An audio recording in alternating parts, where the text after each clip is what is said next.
এই মুহূর্তের সবচাইতে বড় খবর দিচ্ছে সিএনএন। আমেরিকার এই বিখ্যাত সংবাদ সংস্থা তারা গতকাল রাত ভারতীয় সময় 24শে এপ্রিল রাতের বেলা সিএনএন সংবাদ সংস্থা জানিয়েছে আমেরিকা অবিলম্বেই ইরানের হরমুজ প্রণালীতে আক্রমণ করতে চলেছে আইআরজিসি কে ধূলিসাৎ করে দেওয়ার জন্য। সারা পৃথিবীব্যাপী মানুষের যে আশঙ্কা ছিল সেই আশঙ্কাকে সত্য করতে যাচ্ছে আমেরিকা যুক্তরাষ্ট্র। অবিলম্বে আমেরিকা এবং ইসরায়েল মিলিতভাবে আবারও ইরানকে আক্রমণ করতে চলেছে, আর তার পূর্ণ ব্যবস্থাপনা সম্পূর্ণ করে ফেলেছে ইতিমধ্যেই আমেরিকা যুক্তরাষ্ট্র। এই খবর ফাঁস করেছে আমেরিকার সিএনএন গত রাতে, অর্থাৎ 24শে এপ্রিল। আমেরিকার এই সিএনএন সংবাদ সংস্থা বিস্তারিত রিপোর্ট প্রকাশ করে জানিয়েছে যে ইসরায়েল এবং আমেরিকা মিলিতভাবে যুদ্ধবিরতির পর থেকেই ইরানকে সম্পূর্ণরূপে পরাস্ত করবার জন্য একটা নির্দিষ্ট রূপরেখা তৈরি করেছে, এবং সেই রূপরেখা অনুযায়ী ইসরায়েলে এবং ভারত মহাসাগর জুড়ে ব্যাপক সামরিক প্রস্তুতি ইতিমধ্যেই সম্পন্ন করেছে আমেরিকা যুক্তরাষ্ট্র। আর তার মাঝে ইরানের সঙ্গে কয়েক প্রস্থ আলোচনা করার চেষ্টা করা হয়েছে, যাতে করে সারা পৃথিবীর সামনে এটা প্রমাণ করা যায় যে আমেরিকা ইরানের সঙ্গে একটি শান্তিপূর্ণ আলোচনার মধ্য দিয়ে সমস্যার সমাধান করতে চেয়েছিল। কিন্তু ইরান এই আলোচনা পর্বে অসহযোগিতা করার জন্যই আমেরিকা বাধ্য হয়েছে ইরানকে আক্রমণ করতে। আর এই বিষয়ে ইসরায়েলের পক্ষে ইসরায়েলের সেনাকর্তা ইসরায়েল কাটস তিনি স্পষ্ট জানিয়েছিলেন 2 দিন আগেই যে তারা কেবলমাত্র আমেরিকার সবুজ সংকেতের অপেক্ষায় রয়েছে ইরানকে প্রস্তর যুগে ফিরিয়ে দেওয়ার জন্য। এই মুহূর্তে ইসরায়েল সম্পূর্ণরূপে প্রস্তুত, আর তারা কেবল চাইছে ডোনাল্ড ট্রাম্পের ইশারা। ডোনাল্ড ট্রাম্প ইশারা করলেই ইরানের উপর তারা আবারও শুরু করে দেবে সেই পাশবিক আক্রমণ। আর ইসরায়েল কাটস যখন এই খবর প্রকাশ করেছে তার একদিন পরেই 23শে এপ্রিল চীনের পক্ষে এই বছরের দ্বিতীয়বারের জন্য ইরানের চীনা দূতাবাসে পাঠানো হয় সেই হারহীন করা মেসেজ, অর্থাৎ পত্রপাঠ। ওই মেসেজ পাওয়া মাত্রই ইরানে যে সমস্ত চীনা নাগরিক ব্যবসায়িক ও অন্যান্য কারণে অবস্থান করছে তাদের পত্রপাঠ ইরান ত্যাগ করে দেশে ফিরে যাওয়ার নির্দেশ দেয় বেজিং। আর এই মেসেজকে সর্বাধিক গুরুত্ব দিচ্ছে পৃথিবী, কারণ 27শে ফেব্রুয়ারি আমেরিকা এবং ইসরায়েল 28শে ফেব্রুয়ারি যখন আক্রমণ করে ইরানের সর্বোচ্চ ধর্মীয় নেতা আয়াতুল্লাহ আলী খামেনেইকে খুন করেছিলেন, তার আগের দিন অর্থাৎ 27শে এপ্রিল চীনের কাছে খবর ছিল যে আমেরিকা এবং ইসরায়েল তারা হামলা করতে পারে ইরানের উপরে। কারণ স্যাটেলাইট ইমেজ ব্যাখ্যা করে চীন আগেই বুঝতে পেরে গিয়েছিল আমেরিকা এবং ইসরায়েলের মুভমেন্ট, তারা যে কোনো সময় হামলা করতে চলেছে সেই ইঙ্গিত আগেই পেয়ে গিয়েছিল চীন। এবারও চীন যে সত্যতা প্রমাণিত হলো সিএনএন এই তথ্য ফাঁস করার পরেই চীনের যে সতর্ক বার্তা সেটা যে সত্য ছিল তা আরো একবার জোরদার প্রমাণ হয়ে গেল। তাই এই মুহূর্তে মধ্যপ্রাচ্যে আরো একটি বিধ্বংসী আরো একটা ভয়ঙ্কর যুদ্ধ শুরু হতে যাচ্ছে যে কোনো মুহূর্তে। এখন বড় আশঙ্কা, যদি আমেরিকা এবং ইসরায়েল হরমুজ প্রণালীকে দখল করবার জন্য তারা যদি আক্রমণ শুরু করে, সেই যুদ্ধ কিন্তু আর ইরান ইসরায়েল আমেরিকার মধ্যে সীমাবদ্ধ থাকবে না। আশঙ্কা এই যুদ্ধে মধ্যপ্রাচ্যের যে সমস্ত রাষ্ট্র আমেরিকা এবং ইসরায়েলকে সহযোগিতা করবে সেই সমস্ত রাষ্ট্রের বিরুদ্ধে ইরান যে ভয়ঙ্কর প্রতিশোধ দেবে সে কথা বলে রাখাই যায়। আর ইতিমধ্যেই সেই আশঙ্কাকে সত্য করেছে আরব আমিরাত। আরব আমিরাত ইতিমধ্যেই যে সমস্ত মার্কিন সেনাছাউনি রয়েছে আরব আমিরাতে যুদ্ধের জন্য সেই সমস্ত সেনাছাউনিকে ব্যবহার করার গ্রিন সিগন্যাল দিয়ে দিয়েছে আমেরিকাকে। তাই যদি আমেরিকা এবং ইসরায়েল মিলিতভাবে ইরানের উপরে কোনো হামলা চালায়, মুহূর্তের মধ্যেই ইরান বাহরাইন এবং আরব আমিরাতের দুবাই এবং আবুধাবি শহরের উপরে বিস্ফোরণ করে জাহান্নাম মানিতে দেরি করবে না। তবে এই ক্ষেত্রে যেটা সবচাইতে বড় আশঙ্কা, আমেরিকা যুক্তরাষ্ট্র এবং ইসরায়েল দ্বিতীয়বারের মতো ইরানের প্রথম সারির নেতাদেরকে খুন করার টার্গেট করেছে। সিএনএন এর ফাঁস করার তথ্য অনুযায়ী আমেরিকা এবং ইসরায়েলের পয়লা টার্গেট হচ্ছে এই আহমেদ ওয়াহিদি, ইরানের আইআরজিসির হেড। তাকে হার্ডলাইনার বলে চিহ্নিত করেছে আমেরিকা এবং ইসরায়েল, কারণ আমেরিকার সঙ্গে ইরানের শান্তি চুক্তিতে প্রধান বাধা বলে মনে করছে আমেরিকা এই ওয়াহিদিকে। এবং মুজতবা খামেনেই ইতিমধ্যেই 28শে ফেব্রুয়ারি প্রথম আক্রমণে মারাত্মকভাবে জখম হয়েছিলেন বলে খবর আমেরিকার কাছে, যিনি এই মুহূর্তে চিকিৎসাধীন। দ্বিতীয়বার এই মুজতবা খামেনিকে টার্গেট করা হবে এবং তাকে খুন করার এক ষড়যন্ত্র ইতিমধ্যেই তৈরি করে রেখেছে আমেরিকা এবং ইসরায়েল।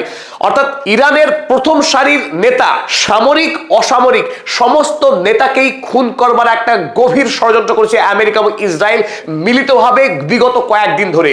তাই এই যুদ্ধ শুরু হলে ইরানে ব্যাপক ক্ষয়ক্ষতি করার একটা পূর্ণ ব্লুপ্রিন্ট তৈরি করে বসে আছে আমেরিকা যুক্তরাষ্ট্র, এবং সেই প্রেক্ষিতে ইতিমধ্যেই আমেরিকা এবং ইসরায়েল কি ব্যাপক পরিমাণ সামরিক প্রস্তুতি ইতিমধ্যে সম্পন্ন করেছে তার একটা বিস্তারিত সংবাদ ইতিমধ্যে পৌঁছেছে আমাদের হাতে ইরান অবজারভারের মাধ্যমে। চলুন আমরা এই বিস্তারিত খবর একটু দেখে নিই। 40 দিনের যুদ্ধে ইসরায়েল এবং আমেরিকা ইরানে ব্যাপক বোমাবাজি করার পরেও এই স্ট্রেট অফ হরমুজ থেকে ইরানকে আইআরজিসির সেনাদেরকে এতটুকু হটাতে পারেনি। তাই গোটা পৃথিবীতে আমেরিকার সম্মান ধুয়ে গেছে এই স্ট্রেট অফ হরমুজ থেকে ইরানকে সরাতে না পারার জন্যই। এমনকি ইরান আমেরিকার সঙ্গে আলোচনার টেবিলে বসতে নারাজ, কারণ ইরান মনে করছে তারা বিজয়ী হয়েছে হরমুজ প্রণালীকে নিয়ন্ত্রণে আনতে পেরে। কারণ যুদ্ধ শুরু করার আগে এই হরমুজ প্রণালী ছিল আন্তর্জাতিক জলপথ, কিন্তু যুদ্ধের মাঝে ইরান এই হরমুজ প্রণালীকে সম্পূর্ণ নিয়ন্ত্রণে নিয়ে নেয়, কিন্তু আমেরিকার শত চেষ্টাতেও এখান থেকে ইরানকে সরাতে পারেনি। তাই এই মুহূর্তে গোটা পৃথিবীর কাছে আমেরিকার যে অসম্মান হয়েছে তাকে নিজে ঠাট্টা বিদ্রুপ হচ্ছে, এবং ডোনাল্ড ট্রাম্প দেশে এবং বাইরে যেভাবে চাপে পড়েছেন সেই চাপ থেকে মুক্ত হওয়ার জন্য এবং ইরানকে কঠোর শিক্ষা দেওয়ার জন্য এই মুহূর্তে আমেরিকার পয়লা টার্গেট এই স্ট্রেট অফ হরমুজকে সম্পূর্ণভাবে আমেরিকার নিয়ন্ত্রণে নিয়ে আসা, ইসরায়েলের নিয়ন্ত্রণে নিয়ে আসা, যাতে করে ইরান আর ভবিষ্যতে কোনোদিনও মাথা উঁচু করে দাঁড়াতে না পারে।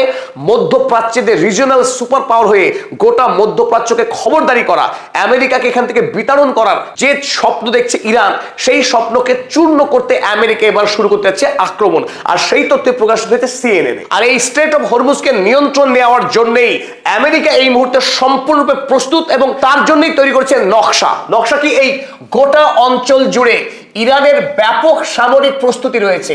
সমস্ত দ্বীপগুলিতে রয়েছে সামরিক স্থাপনা। এই গোটা উপকূলবর্তী অঞ্চল জুড়ে মাটির গভীরে অসংখ্য মিসাইল সিটি রয়েছে রকেট লঞ্চার। তাই ইসরায়েল এবং আমেরিকা এবার কোন রকম ভুল চুক করতে চাইছে না। তারা প্রথমেই ব্যাপক হামলা চালিয়ে এই গোটা উপকূলবর্তী অঞ্চল জুড়ে এবং যে সমস্ত ছোট ছোট দ্বীপ রয়েছে সেই সমস্ত দ্বীপে ইরানের যে সামরিক শক্তি রয়েছে সেই সামরিক শক্তিকে পুরো মাত্রায় নির্মূল করতে চায় আমেরিকা। এমনকি এই গোটা অঞ্চল জুড়ে ইরান যে সমস্ত সি মাইন রেখেছে সেই সি মাইনকেও তোলার একটা পরিকল্পনা করে রেখেছে আমেরিকা। তাই যে কোনো সময়ে আমেরিকা এই হরমুজ প্রণালীতে এসে আক্রমণ শুরু করতে পারে তার সম্ভাবনা কিন্তু আরো প্রবল হয়েছে। আর বিশেষ করে আইআরজিসির যারা নৌ সেনাকর্তা এই আহমেদ ওয়াহিদির মতো নেতাদেরকে তারা পয়লা টার্গেট বানিয়ে রেখেছে। সিএনএন জানিয়েছে US military developing plans to target Iran's strait of Hormuz defences if ceasefire fails. যদি ইরানের সঙ্গে যুদ্ধবিরতি শেষ হয় এবং শান্তি চুক্তি স্বাক্ষরিত না হয় তাহলে আমেরিকা প্রস্তুত করে রেখেছে একটা নির্দিষ্ট রূপরেখা, যে রূপরেখার মাধ্যমে হরমুজকে এবার দখল করতে চলেছে আমেরিকা। 40 দিনের যে যুদ্ধ হয়েছিল সেই যুদ্ধ ছিল হেফাজত, এবং তাতে কোনো পরিকল্পনা ছিল না ডোনাল্ড ট্রাম্পের।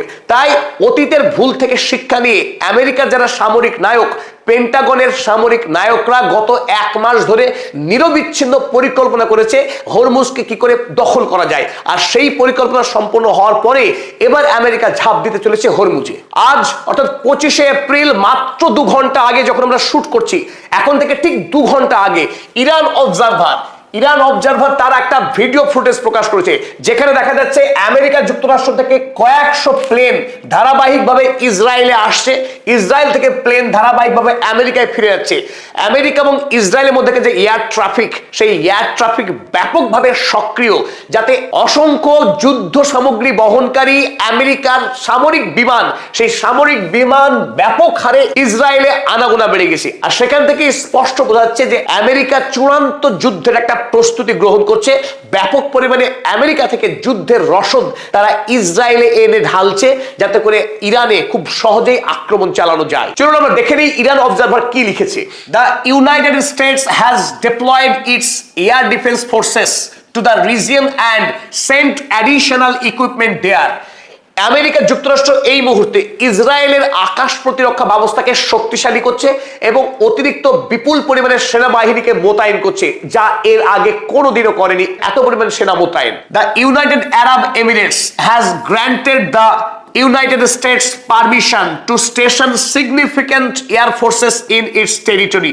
যেটা সবচাইতে বড় খবর এই মুহূর্তে, তা আরব আমিরাত, যে রাষ্ট্র ইতিমধ্যেই জায়নবাদের বন্ধু হিসেবে কুখ্যাত হয়েছে, গোটা মুসলিম বিশ্বের সবচাইতে কুখ্যাত, সবচাইতে ভয়ঙ্কর যে রাষ্ট্র আরব আমিরাত, সেই আরব আমিরাত আবারও তারা যে কতখানি কুখ্যাত সেই কুখ্যাতি প্রমাণ দিয়েছে। ইতিমধ্যেই তারা আমেরিকা যুক্তরাষ্ট্রকে আরব আমিরাতের সমস্ত সেনা ছাউনি ইরানের বিরুদ্ধে ব্যবহার করার অনুমতি দিয়ে দিয়েছে। অর্থাৎ যখনই যুদ্ধ শুরু হবে, মার্কিন সৈন্যরা ইসরায়েল নয় বরং ইরানের খুব নিকটবর্তী রাষ্ট্র আরব আমিরাত, হরমুজ প্রণালী ঠিক অপোজিটে থাকা যে রাষ্ট্র, সেই আরব আমিরাতের মাটি ব্যবহার করে ইরানের বিরুদ্ধে যুদ্ধ করবে। ফলে এই যুদ্ধে আমেরিকা বাড়তি সুবিধা পাবে, এই কথা বলার অপেক্ষাই রাখে না। ইরান অবজারভার জানিয়েছে the Pentagon is clearly preparing for a decisive strike against Iran. Iran অবজারভারের মতে আমেরিকা যুক্তরাষ্ট্র চূড়ান্ত যুদ্ধের শেষ প্রস্তুতি নিচ্ছে, অর্থাৎ খুব অল্প সময়ের মধ্যেই আবারও একটি মহাযুদ্ধ শুরু হতে যাচ্ছে, তার সকল ইঙ্গিত মিলছে প্রতি মুহূর্তে। আপনারা স্ক্রিনে এই মুহূর্তে যে ছবি দেখছেন তাতে দেখানো হচ্ছে আরব আমিরাতের আল দাফরা সামরিক সেনা ছাউনি। আর এই সেনা ছাউনিতে ইতিমধ্যেই আমেরিকার অসংখ্য স্ট্র্যাটো ট্যাঙ্কারকে স্টেশন করা হয়েছে, অর্থাৎ যুদ্ধকালীন সময়ে আমেরিকার ফাইটার জেট F-35 সেই সমস্ত যুদ্ধ বিমানের জ্বালানি পোড়ার জন্য যে বিমান ব্যবহার করা হয়, সেই স্ট্র্যাটো ট্যাঙ্কার, বেশ কয়েকটি স্ট্র্যাটো ট্যাঙ্কার ইতিমধ্যেই আরব আমিরাতের আল দাফরা এয়ারবেসে পৌঁছে গেছে। অর্থাৎ আমেরিকা ইসরায়েল ইরানের বিরুদ্ধে যুদ্ধ থেকে বেশি দূরে নেই এবং সেই যুদ্ধে আরব আমিরাত আমেরিকার দোসর, ইসরায়েলের দোসর হিসেবে কাজ করছে, তার ছবি স্পষ্ট। আর এই খবর প্রকাশ করেছে বিশ্বস্ত একটি কাগজ দ্য ক্র্যাডল, যার ক্রেডিবিলিটি ভেরি হাই। ওদিকে ইতিমধ্যেই ইসরায়েলের সর্ববৃহৎ যে এয়ারপোর্ট বেন গুরিয়ন, সেই বেন গুরিয়ন এয়ারপোর্টের যে সামরিক পাঠ, সেখানে আমরা দেখছি সারি সারি ডজন ডজন আমেরিকান এই ফুয়েল ট্যাঙ্কার, তারা ইতিমধ্যেই উপস্থিত হয়েছে। সেখানে তাদেরকে প্রস্তুত রাখা হয়েছে যুদ্ধ শুরু হলে, যাতে করে এই ফুয়েল ট্যাঙ্কগুলো অনায়াসেই আমেরিকা এবং ইসরায়েলের যুদ্ধ বিমানগুলোকে জ্বালানি সাপ্লাই করতে পারে। তাই বেন গুরিয়ন এয়ারপোর্টের দৃশ্য দেখার পর একথা বিশ্বাস করতে এতটুকু অসুবিধা হচ্ছে না যে আমেরিকা এবং ইসরায়েল সত্যি সত্যি তারা যুদ্ধের চূড়ান্ত প্রস্তুতি নিয়ে চলেছে।